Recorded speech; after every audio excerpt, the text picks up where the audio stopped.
Guys, welcome back to my channel. तो आज हम कूल ब्लडेड बीस का फर्स्ट पार्ट स्टार्ट करने वाले हैं। हमारा मेन लीड जिसे अपने बॉस पर क्रश था और वो सीक्रेटली उन्हें एडमायर किया करता था, लेकिन एक दिन उसे न्यूज़ मिलती है कि बॉस की डेथ हो गई। इस न्यूज़ के कुछ दिनों बाद ही उसका बॉस काफ़ी बुरी हालत में उसे नजर आता है, लेकिन इस बार उसमें कुछ तो गड़बड़ थी। तो चैप्टर की स्टार्ट में हम एक रेस्टोरेंट का सीन देखते हैं जहाँ पर कुछ कलीग्स बैठकर ड्रिंक कर रहे थे। उन सभी ने काफ़ी ज़्यादा ड्रिंक कर रखी थी क्योंकि अपने बॉस की डेथ की वजह से वो सदमे में थे। उनमें से एक ड्रंक कलीग साय करते हुए बोलता है, मैं तो समझ ही नहीं पा रहा कि ऐसा कैसे हो सकता है। इस पर उसके साथ बैठी लेडी बोलती है, तुम ये बात कितनी बार बोलोगे? मुझे लगता है कि अब तुम काफ़ी ज़्यादा ड्रंक हो चुके हो, तुम्हें ड्रिंक करना बंद कर देनी चाहिए। इस पर वो दुखी मन से बोलता है, मैं सच में ये बिलीव ही नहीं कर पा रहा कि अचानक से चीफ कैसे जा सकते हैं। उन्होंने हमें ये बोल दिया कि उनके फ्यूनरल में सिर्फ फैमिली मेंबर्स ही जा सकते हैं। जी, किसी के मरने पर वो इतना हार्टलेस कैसे हो सकते हैं। इस पर लेडी साय करते हुए बोलती है, मैं समझ पा रही हूँ कि इस टाइम तुम बिल्कुल भी अपने सेंसेस में नहीं हो। असल में था भी ऐसा ही, वो अपने सेंसेस में नहीं था और बस बार बार यही बात किया जा रहा था। वो उसे रोक ही रही थी कि इतने में उसकी दूसरी तरफ बैठा पर्सन भी जोर जोर से चिल्लाते हुए रोने लगता है। क्या तुम लोग मुझे ये बताना बंद करोगे कि वो लोग कितने ज्यादा क्रूल हैं? चीफ ऐसे मरना डिजर्व नहीं करते थे। मुझे सच में काफी ज्यादा बुरा लग रहा है। और मिस्टर यू, मैं तुम पर भी काफी गुस्सा हूँ। तुम तो चीफ के साथ काफी ज्यादा लॉयल थे, लेकिन तुम्हें देखकर तो ऐसा लग रहा है जैसे कि तुम्हें उनकी तरह से फर्क ही ना पड़ा हो। इसे ऐसे अपने सीनियर के साथ बात करता देखकर अब दूसरी लेडी भी जल्दी जल्दी से उसे शांत करने लगती है कि अब बस करो। दूसरी तरफ हमारा मेन लीड यू, जो कि साय करते हुए सोच रहा था इसे कंपनी में आए अभी पूरे 3 मंथ भी नहीं हुए और ये ऐसे रिएक्ट कर रहा है जैसे कि इसके किसी पेरेंट की डेथ हो गई हो। वो भी काफी ज्यादा ड्रिंक किया जा रहा था, लेकिन अभी तक वो बिल्कुल भी ड्रिंक नहीं हुआ था। इस पर रेड हेयर वाली लेडी उसे रोकने लगती है कि मिस्टर यू, हम जानते हैं कि आपको ज्यादा नहीं चढ़ती, लेकिन फिर भी आपको कम पीनी चाहिए। ड्रिंक करने के बाद वहाँ पर यू अकेला ही सोबर बचा था, जिसे कि अब सभी को संभाल कर घर वापस भेजना पड़ता है। उन सभी को भेजने के बाद वो रोड पर खड़ा कुछ देर शांत होता है। इतने में ही हम नोटिस करते हैं कि उसका फेस स्लोली स्लोली रेड होने लगा था। वो लड़खड़ा कर चलते हुए सोचता है, शायद आज मैंने कुछ ज्यादा ही ड्रिंक कर ली। यू टेंशन में जितनी मर्जी ड्रिंक कर ले उसे नहीं चढ़ती, लेकिन जैसे ही वो थोड़ा रिलैक्स्ड होता है तो उसकी बॉडी पर ड्रिंक के असर नजर आने लगते हैं। वो कुछ देर लड़खड़ा कर चलने के बाद पूरी तरह से ड्रंक हो चुका था और रोड पर बैठ के अपना फेस झुकाते हुए रोने लगता है और रोते हुए चीफों को याद करने लगा था। उनके साथ लिफ्ट में टकराना, उनकी आंखों में देखना, उसे सब कुछ याद आ रहा था।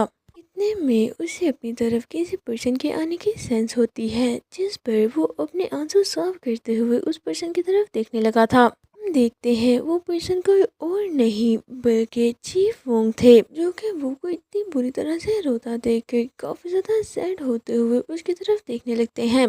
जिन्हें ऐसे अपने सामने देखकर वो तो काफी ज्यादा चौंक गया था और फिर साथ ही अपनी आइज रब करने लगता है कि शायद उसे कोई लियन हो रहा हो। इतने में चीफ वोंग उसे बुलाते हैं, जिनकी वॉइस सुनकर उसकी हार्ट बीट काफी ज्यादा तेज हो गई थी, जिस पर वो स्लोली स्लोली अपना फेस ऊपर करके उनकी तरफ देखते हुए पूछता है, चीफ वोंग, क्या ये आप हैं? दूसरी तरफ चीफ वोंग अपनी आंख पर हाथ रखे उसे कुछ बताने का ट्राई करते हैं कि मैं काफी देर से तुमसे ये कहना चाह रहा था, लेकिन इससे पहले कि वो कुछ बोल पाते वो वहीं पर अनकॉन्शियस होकर गिर जाते हैं।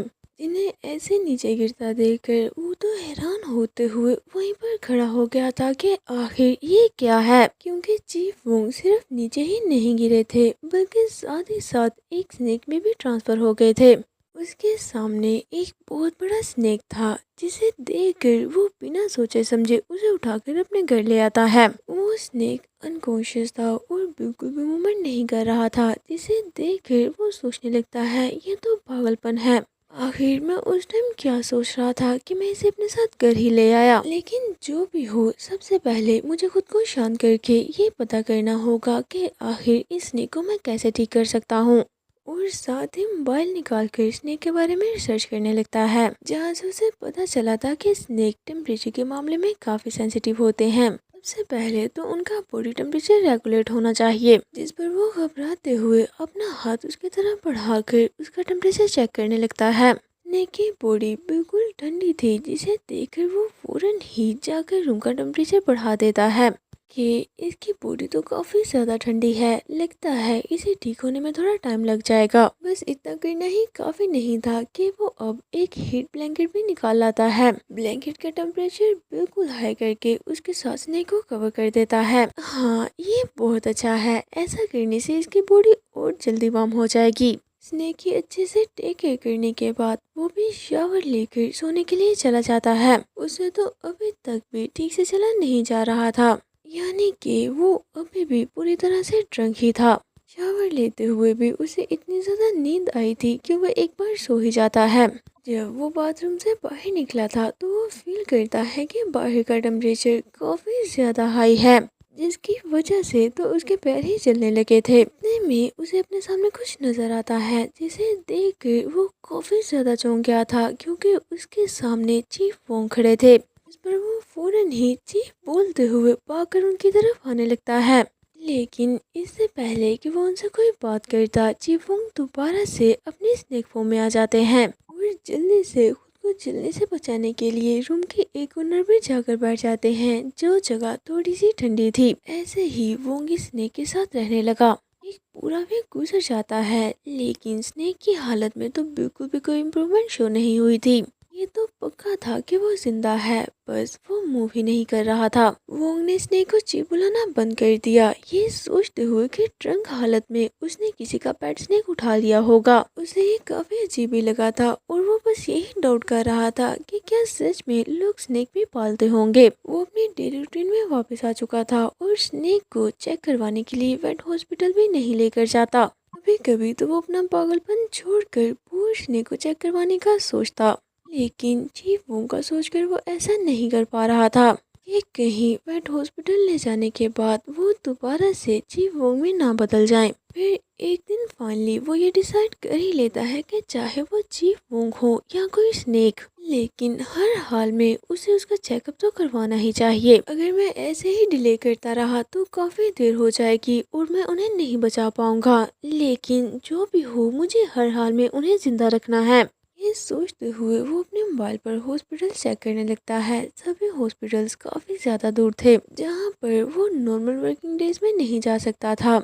इस पर वो सोचता है कि वीकेंड पर वो स्नेक को चेक करवाने लेकर जाएगा। ये सोचते हुए जैसे ही उसने रूम का डोर ओपन किया था तो उसे अपने सामने स्नेक की जगह पर चीफ वोंग बैठे नजर आते हैं, जिन्हें अपने सामने देख के वो काफ़ी ज़्यादा डर गया था और फौरन से ही डोर दोबारा से बंद कर देता है। ये मैं बिल्कुल ठीक सोच रहा था, ये किसी का स्नेक नहीं है बल्कि असल में चीफ वोंग है। ये सोचते हुए थोड़ी देर में खुद को शांत करता है और फिर दोबारा से हिम्मत करते हुए डोर ओपन करके स्माइल करते हुए बोलता है, चीफ वोंग ये मैं हूँ, असिस्टेंट मैनेजर यू।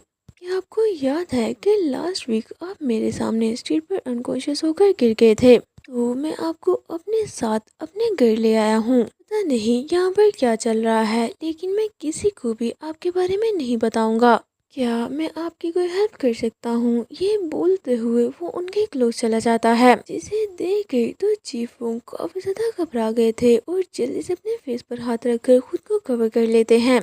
इनके ऐसा करने पर यू को काफी बुरा लगता है कि आखिर चीफ वोंग ऐसा क्यों कर रहे हैं, इनके साथ क्या हुआ है, और साथ ही अपना हाथ उनकी तरफ बढ़ाते हुए पूछने लगता है, चीफ क्या आप ठीक हैं? लेकिन चीफ ने तो फौरन से ही उसका हाथ जोर से पकड़ लिया था, जिस पर यू को तो काफी ज्यादा पेन होने लगती है और वो खुद को छुड़ाने के लिए स्ट्रगल करने लगा था। ऐसा करते हुए वो लड़खड़ाते हुए इसमें पूछता है कि आखिर आप ऐसा क्यों कर रहे हैं? अब बस बहुत हुआ, आप मेरा हाथ तोड़ दोगे। इतने में अचानक से ही चीफ उसका हाथ छोड़ देते हैं, जिसकी वजह से वो दूर जा गिरा था और सोचने लगता है ये ऐसा क्यों कर रहे हैं, क्या इन्हें मैं याद नहीं, कहीं ऐसा तो नहीं कि इन्हें कोई ट्रॉमा हुआ हो जिस वजह से इनकी याददाश्त चली गई है। नहीं, देखने में तो ये बिल्कुल ठीक लग रहे हैं, कहीं ऐसा तो नहीं कि असल में ये चीफ वोंग हो ही ना। नहीं, ये चीफों की तरह दिखने वाला कोई और पर्सन तो नहीं। इनकी ये आंखें, मैं इन्हें अच्छे से पहचानता हूँ। ये सच में चीफ वोंग ही हैं। चाहे ये इस टाइम अनस्टेबल हैं और मुझे पहचान भी नहीं रहे, लेकिन मैं इनकी ये आइज बिल्कुल भी नहीं भूल सकता। ये हमेशा ही मुझे बिना पता लगे मेरी तरफ देखा करते थे। ये आंखें बिल्कुल भी चेंज नहीं हुई। मैं कभी भी इन्हें पहचानने में गलती नहीं कर सकता। शायद उस दिन गिरने की वजह से ही इन्हें शौक लगा होगा, जिस वजह से इनकी मेमोरी चली गई है। और राइट, मैं ये समझ सकता हूँ कि कोई भी इतने दिनों बाद होश में आने की वजह से थोड़ा बहुत वेट बिहेव तो करेगा ही। ये सोचते हुए वो उठकर दोबारा से चीफ की तरफ जाने लगता है, लेकिन इतने में ही चीफ तो फिर से स्नेक बन चुके थे। इसे देख कर वो साय करते हुए अपने फेस पर हाथ रख लेता है कि समझ सकता हूँ। नहीं, मैं बिल्कुल भी नहीं समझ पा रहा कि आखिर यहाँ पर क्या हो रहा है।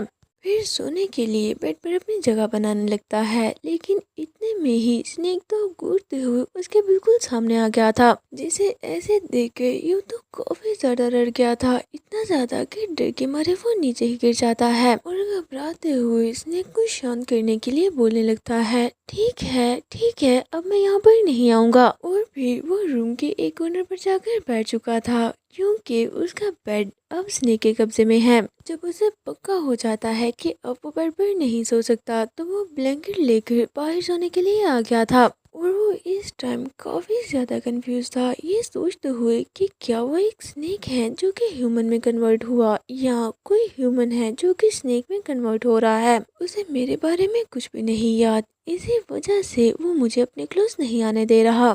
चलो कोई बात नहीं, जब वो थोड़ा शांत हो जाएगा तो मैं दोबारा से अपने बारे में उसे बताऊंगा, शायद उन्हें कुछ याद आ ही जाए। उसने सुबह काम पर भी जाना था, इसीलिए वो सोने का ट्राई करता है, लेकिन जब वो अलार्म चेक करने के लिए अपना मोबाइल देखता है तो उसके पास मोबाइल था ही नहीं, क्योंकि थोड़ी देर पहले जब डर के मारे वो नीचे गिरा था तो मोबाइल उसके पॉकेट से निकलकर रूम में ही रह गया था। लेकिन सोफे पर अनकंफर्टेबल होने की वजह से उसे नींद ही नहीं आती। आधी रात को वो उठ कर दोबारा से रूम में जाने का ट्राई करता है कि अब वो सो चुका होगा, लेकिन दूसरी तरफ तो स्नेक बिल्कुल भी सोया नहीं था और वो गुस्से से उसकी तरफ घूरकर देखने लगता है, जिस पर उसने घबराते हुए फौरन ही माफी मांगकर दोबारा से डोर बंद कर दिया था। फिर कुछ घंटे वेट करने के बाद दोबारा से डोर ओपन करके चेक करता है, लेकिन इस बार भी बिल्कुल पहले की तरह ही हुआ था, जिस पर वो तो काफी ज्यादा फ्रस्ट्रेट हो जाता है कि आखिर ये सो क्यों नहीं रहा। लेकिन मुझे थोड़ी देर के लिए तो सोने का ट्राई करना ही चाहिए, ये सोचते हुए वो दोबारा से सोफे पर जाकर लेट गया था। इस बार फाइनली उसकी आंख लग ही जाती है, लेकिन ये ज्यादा देर तक नहीं था, क्योंकि थोड़ी ही देर में उसे ऑफिस जाने के लिए उठना पड़ा था। सारी रात ना सोने की वजह से इस टाइम वो काफी ज्यादा एग्जॉस्ट फील कर रहा था। ऑफिस में उसकी ऐसी हालत देखकर एक कलीग वरीड होते हुए उसके लिए कॉफी लेकर आई थी और उससे पूछती है, मिस्टर यू, आज आप ठीक नहीं लग रहे।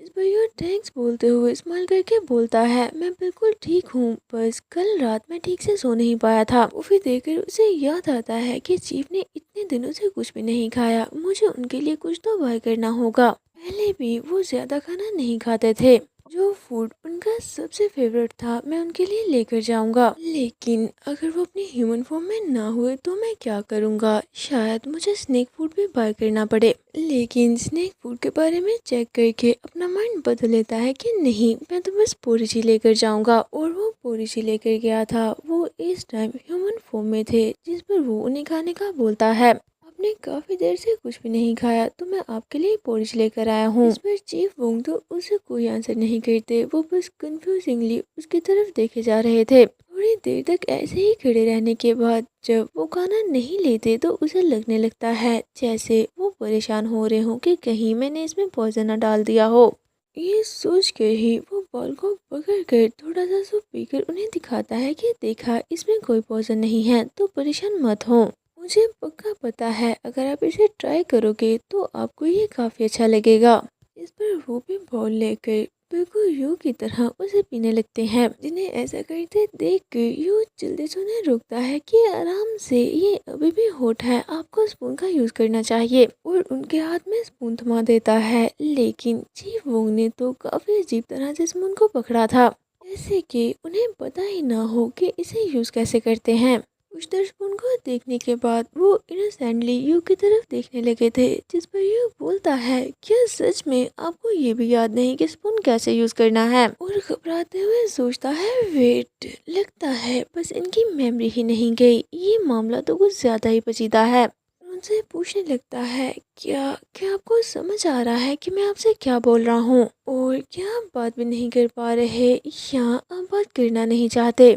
और अगर आप बस मुझे समझ पा रहे हैं और आपको बोलने में प्रॉब्लम हो रही है तो बस आप अपना सर हाँ में हिलाएं। लेकिन चीफ वोंग तो उसे कोई रिस्पॉन्स नहीं देते।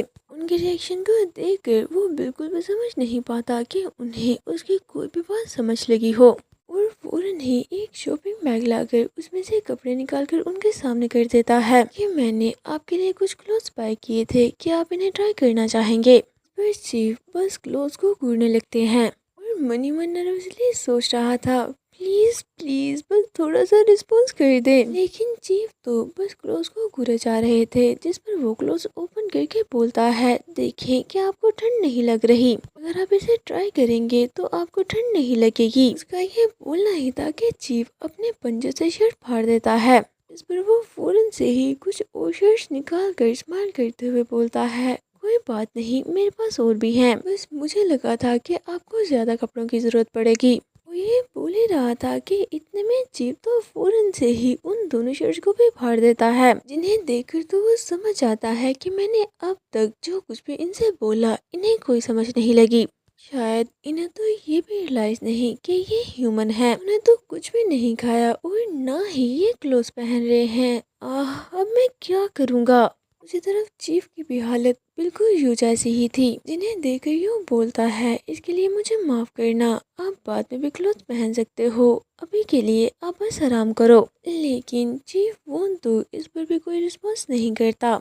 यूं डरते डरते स्लोली स्लोली अपना हाथ उनकी तरफ बढ़ाकर उन्हें खुद से लेटाता है और साथ ही केयरफुली उनका टेम्परेचर भी चेक करता है, जो कि इस टाइम काफी ज्यादा हॉट थे। की कंडीशन बिल्कुल पहले जैसी थी, लेकिन इस बार वो यू को खुद से दूर पुश नहीं करते। यू बेड पर उनके पास बैठते हुए पूछता है, क्या आप कल रात सोए थे? जब भी मैंने आपको चेक किया पूरे टाइम आप बस जागे हुए मेरी तरफ ही घूर रहे थे, वैसे आप ठीक से सो क्यों नहीं पाए? कहीं ऐसा तो नहीं कि मेरी वजह से आप परेशान हो गए थे? मुझे नहीं पता आप मुझे समझ पा रहे हो या नहीं, लेकिन मैं कभी भी आपको हर्ट नहीं करूंगा। फिलहाल उसके लिए सबसे इम्पोर्टेंट तो यही था कि चीफ वोंग जिंदा हैं। अगर वो कुछ भी नहीं कर पा रहे तो बाद में वो उन्हें सिखा ही देगा।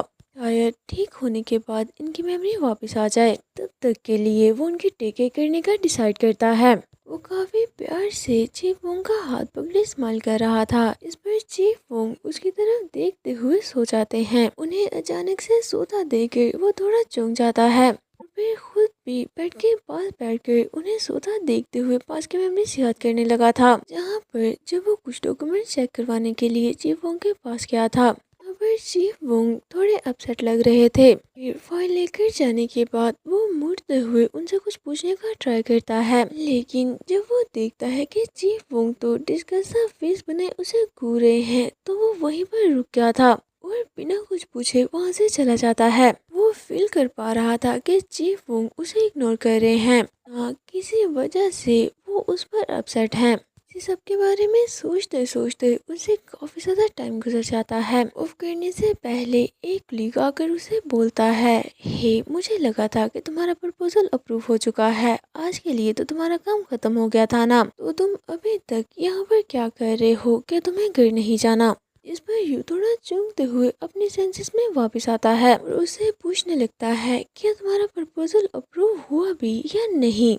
तुम तो खुद से ही उसे चीफ के पास लेकर गए थे ना। इसमें यूं बताता है, ओह, मुझे कोई भी फीडबैक नहीं मिली तो मुझे नहीं लगता। इस पर कुलीग बोलता है, क्या सच में तुम थोड़े परेशान लग रहे थे तो मुझे लगा शायद तुम्हें डांट पड़ी है। यूं बोलता है, नहीं नहीं, ऐसी कोई बात नहीं। जिस पर कुलीग पूछता है, तो क्या तुम्हारी तबीयत ठीक नहीं? फिर तो अब तक तुम्हें घर चले ही जाना चाहिए था, घर जाकर रेस्ट करो। जिस पर यू यस बोलकर सोचने लगता है, अगर ये काम की वजह से नहीं तो क्या मैंने उनके साथ कुछ गलत कर दिया है? वो ज़रूर ही किसी चीज़ की वजह से मुझ पर काफ़ी ज़्यादा गुस्सा होंगे। प्रेजेंट में हम देखते हैं कि ये सब कुछ सोचते हुए वो भी चीफ के हाथ को पकड़कर वहीं पर सो चुका था। जैसे ही उसकी आईज ओपन होती हैं तो वो अपने सामने चीफ को देखता है जो कि बैठे हुए उसे घूर रहे थे, जिस पर वो चीफ को गुड मॉर्निंग बोलता है। चीफ को देखकर उसके मन में चलने लगता है कि पता नहीं उस दिन चीफ मुझसे मिलने क्यों आए थे। अगर इन्होंने बस अपनी मौत का नाटक किया था तब तो वो जरूर ही यहाँ से काफी दूर जाने वाले होंगे। पता नहीं अचानक से इतने अजीब लुक के साथ वो स्ट्रीट पर मेरे सामने क्यों आ गए। अगर ये मुझसे नफरत करते हुए तो क्या होगा। ये सोचते हुए वो अपना हाथ छुड़ाने का ट्राई करता है, लेकिन चीफ फोंग ने उसका हाथ जोर से पकड़ लिया था। इसे देख के यूं थोड़ा घबरा जाता है। थोड़ी देर बाद चीफ फोंग केयरफुली उसका हाथ छोड़ देते हैं और यूं सोचने लगता है इस टाइम मैं काफी ज्यादा सस्पिशियस हूँ, लेकिन मुझे लगता है कि इन्हें छोड़ देना या इन पर शक करने से कुछ नहीं होगा। और टाइम चेक करता है जहाँ पर अभी बस 2 घंटे ही हुए थे। इतनी थोड़ी देर सोने के बावजूद भी चीफ पहले से कहीं ज्यादा फ्रेश थे। यू टेम्परेचर चेक करने के लिए अपना हाथ चीफ की तरफ बढ़ाने लगता है, लेकिन चीफ तो अचानक से ही उसका हाथ अपने मुंह में लेकर बाइट करने लगे थे, जिनके ऐसा करने पर यू तो काफी ज्यादा चौंक गया था कि आखिर इन्हें क्या हो गया है और जल्दी से खींचते हुए अपना हाथ उनसे दूर करता है। दूसरी तरफ चीफ तो ऐसा करने के बावजूद भी काफी ज्यादा इनोसेंटली उसकी तरफ देख रहे थे, जिस पर यूं पूछता है कि आपको भूख लगी है। ऑफ कोर्स आप आंसर नहीं करोगे, लेकिन मुझे लगता है कि आपने इसीलिए बाइट की है क्योंकि आपको फूड चाहिए। आप यहीं पर वेट करो, मैं अभी आपके लिए पोरिज लेकर आता हूँ। ये बोलकर वो रूम से बाहर जाने लगता है, लेकिन चीफ भी अपनी स्नेक फॉर्म में आकर उसके पीछे पीछे आ गए थे, जिन्हें ऐसे देखकर वो चौंक जाता है कि ये दोबारा से स्नेक बन गए। लेकिन सच में स्नेक बनने के बावजूद भी ये काफी ज्यादा क्यूट लग रहे हैं। बाहर जाने के बाद वो बोल में पोरिज डालकर स्नेक के सामने कर देता है और बड़ी सी स्माइल करते हुए उन्हें ह्यूमन फॉर्म में आने का बोलता है। लेकिन जब कुछ देर वेट करने के बाद भी वो ह्यूमन फॉर्म में नहीं बदलते तो वो साय करते हुए सर पर हाथ रख लेता है। और राइट, ये तो मेरी बात समझ ही नहीं सकते और मेरे पास स्नेक को खिलाने के लिए कुछ भी नहीं है। मुझे पहले ही स्नेक फूड ऑर्डर कर लेना चाहिए था। इस फॉर्म में तुम पोरिश नहीं खा सकते, लेकिन एटलीस्ट थोड़ा पानी ही पी लो।